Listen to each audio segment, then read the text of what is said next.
The first step you're going to do when building your gable roof is you're going to build some sort of platform, and that could be as simple as some plywood on top of your ceiling joist.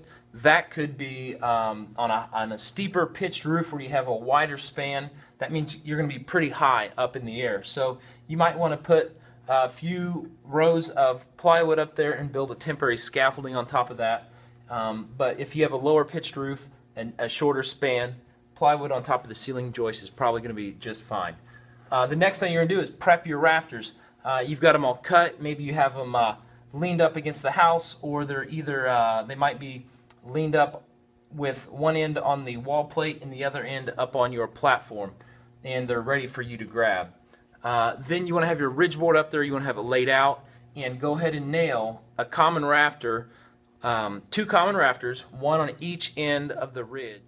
Now that you've got the ridge board up and one common rafter at each end of it, now you're going to go ahead and fasten those two common rafters down to the wall plate by toe-nailing through the side of the rafter and kind of through that bird's mouth, the seat cut, and into the wall plate here.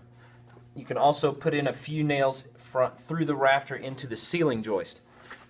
After that's secure, you're going to be able to have somebody holding the ridge board, and then someone else can pull these rafters. You had them kind of prepped and sitting here. Now you can pull them up into place and nail the bird's mouth down on the wall plates and into the ceiling joist, and nail the tops of the rafters into the ridge. So when you nail into the ridge, you'll be able to nail straight through the ridge into the rafter, and when you put up the corresponding rafter on the other side, you will have to angle next to that rafter that's already there and nail through the ridge into that rafter that you're putting up. So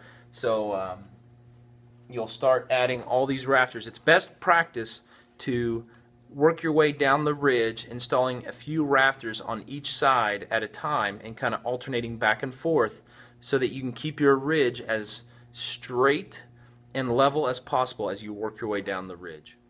Next, you can install the collar ties, and those are going to be 2x4s that are in the upper third of this distance from the bottom of the ceiling joist to the top of the ridge. And that upper third of that is where you will place your collar ties, and they will be placed every other rafter. In a lot of cases, the length of the common rafter is overspanned, and you will need additional bracing to handle the wind and snow loads that are going to be imposed on these common rafters. In that case, you will find load-bearing interior partitions, and you will put bracing going from the bottom side of those common rafters down to that interior wall. And since you're bracing the structure, the roof structure, down to that wall, it becomes a load-bearing interior partition. So if we're looking at the top down on a roof framing structure, if we have the ridge board, these are all common rafters, and this is maybe we're looking down a chimney.